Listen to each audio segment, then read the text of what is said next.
끝날 시점이 왔을 때까지 이스라엘 백성들은 계속 하나님의 말씀을 맡은 종들을 보내서 말씀을 증거하게 하셨지만 대대로 안 믿어온 거예요. 그런데 오늘 지금 사가랴까지 마지막 예수님이 오시기 바로 전에 있는 이제 믿음의 주인이 바로 오시기 전에까지 하나님의 제사장인 사가랴도 안 믿는 거예요. 하나님 말씀이 전해져도 안 믿는 게 아니라 안 믿어지는 것이죠. 이건 믿을 수가 없는 일이니까 지금.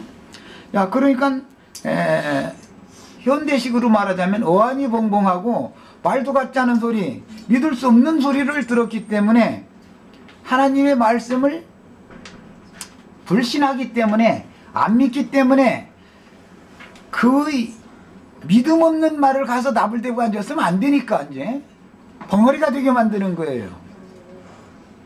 어떤 사람들이 사실은 어떤 말씀을 아는지 하는데 본인도 믿지 않는 말을 남에게 가서 나불대고 앉았으면 그 말 듣고서 누가 구원받겠어요?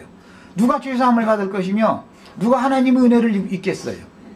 그러니까 하나님께서는 말씀이 믿어질 때까지 유대인이기 때문에 표징이 나타날 때까지 표적을 보일 때까지 즉 실제로 늙은 자신의 아내의 잉태가 되는 것이 확인될 때까지는 이 벙어리가 되게 만들었다 그 말이에요 지금요. 그러니까 사람에게는 가히 이르지 못할 말을 들은 거고 사람의 관용으로는 도저히 인간의 한계의 두뇌의 지식으로는 이해가 안 되는 말씀을 들었기 때문에 사가랴가 믿어지지가 않는 거예요. 유대인은 어떻게 되냐? 표적을 보여줘야 되는 거예요. 유대인은. 그러니까 어떻게 돼요? 그러면 표적을 보인다는 건 실제로 하나님의 말씀이 자기의 아내에게 응한 사실이 실제로 나타나면 그때는 안 믿을 수가 없죠. 증표가 나타나는데 어떻게 할 거예요? 자기 아내가 아까 우리 안자매님 얘기한 것처럼 음식만 먹으면 헛구역질하고 나 힘들어 죽겠다고 누워있고 그러니까 이거는 뭐 하나님의 말씀이 거짓이 아니라는 것을 안 믿을 수가 없죠. 그렇게 실제의 증표가 나타나면. 그런데 사실은 그것도 바로 믿은 게 아닙니다. 사가랴의 아내된 엘리자벳도 5달 동안 숨어 지냈다고 그랬어요.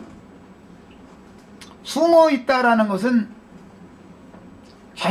자신이 나는 잉태한 사람이다라고 공개하지 않았다라는 말이잖아요, 지금.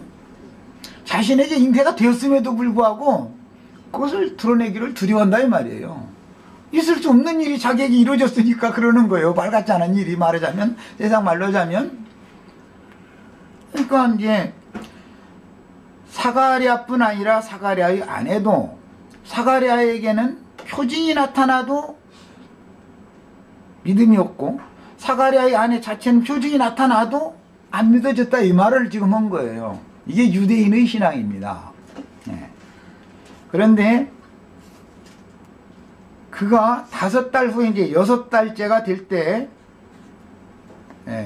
주께서 나를 돌아보시는 날에 인간에 대해 부끄러움을 없게 하시려고 이렇게 행하심이라 라고 이제 시인을 하는 거예요. 6달이 이제 5달, 만 5달 지나고 그 다음날부터는 6달째로 접어드는 거니까 6달 요한의 생일과 예수님의 생일이 6달의 차이가 있죠.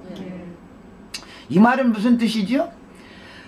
예수 그리스도께서 잉태되기까지는 실상이 처녀의 태 잉태되기까지는 늙은 엘리자벳의 태에 잉태된 사실이 숨겨지고 있다라는 것을 보여주는 것이죠.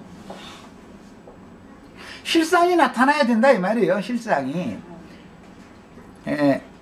사가랴는 말씀을 들었습니다. 제사장으로서. 그러니까 이스라엘 백성들 전체를 지금 대표한 거예요. 아직 사가랴는 율법 성전에 들어가서 율법적인 제사장으로서 하고 있는 거예요. 하나님이 보낸 천사를 통해서 네 아내에게 수태가 될 것이다. 분명하게 하나님의 말씀을 천사는 전했습니다. 사가랴는 어이가 없는 거예요. 말이 안 되는 거예요. 그러니까 그때 당시 지난 시간에 우리가 읽었지만 나도 늙었고 내 아내는 소망이 없는 여자인데 그 말은 무슨 경수가 끊어졌다 이 말이거든요. 경수 끊어진 여자가 애 낳는다고 그러면 그걸 누가 믿겠어요? 지금 인간적인 관점이라면 자, 그러니까 이게 안 믿어졌다 이 말이에요. 자, 그러면 하나님의 말씀 세계라고 하는 것은, 말하고자 하는 의도가 이겁니다. 하나님의 말씀 세계라고 하는 것은 하나님의 말씀을 듣는 사람들이 마음에 믿을 때 이것이 실현이 되는 것이지, 하나님이 아무리 말씀하셔도 마음으로 믿지 않으면 인간의 관념, 인간의 지식, 인간의 한계 안에서 분석하려고 그러고 이것을 이해해 보려고 그러고 이렇게 해가지고 하는 것은 가짜다, 지금 그 말을 하는 겁니다. 이것이 이제 핵심이에요, 말하고자 하는. 그래서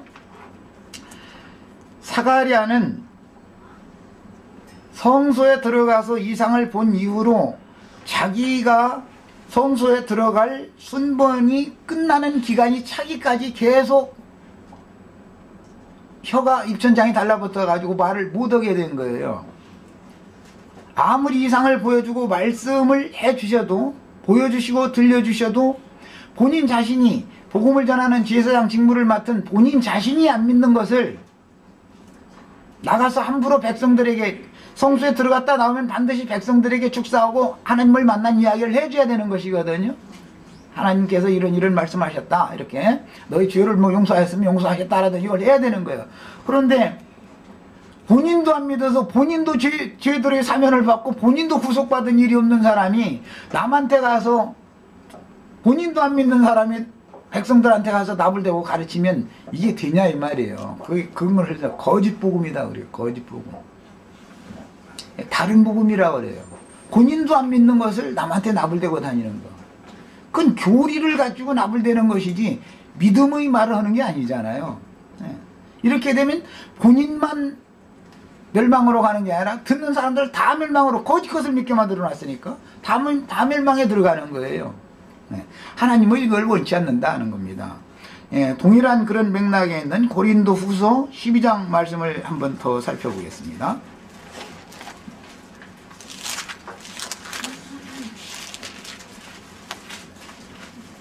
자, 고린도 후서 12장 1절부터 10절까지 같이 읽어봅니다.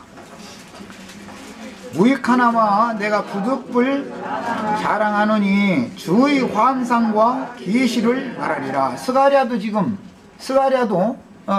구약적인 표현은 스가랴하고 신약적인 표현으로는 그 사가랴라고 하는 건데, 제사장 사가랴도 주의 환상과 계시를 봤었었죠. 그런데 안 믿은 거예요. 자, 지금 바울이라는 사람도 주의 환상과 계시를 봤습니다.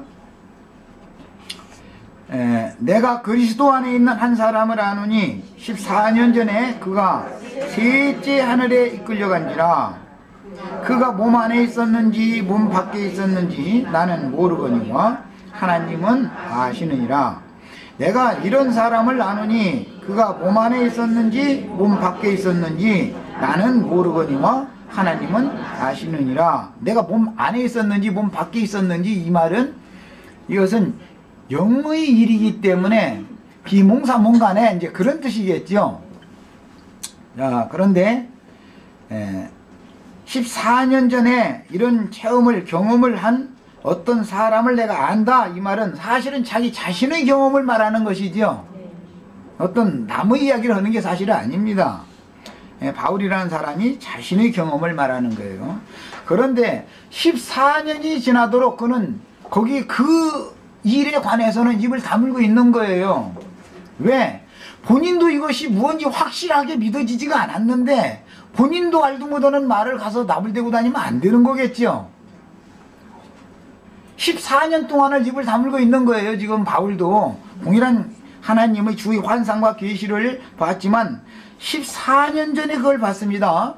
봤지만 아직 밝히지를 않는 거예요. 발설을 못하는 거예요, 지금. 자, 이제 읽어나갑니다. 그가 낙원으로 이끌려가서 말할 수 없는 말을 들었으니, 그런 걸 보니까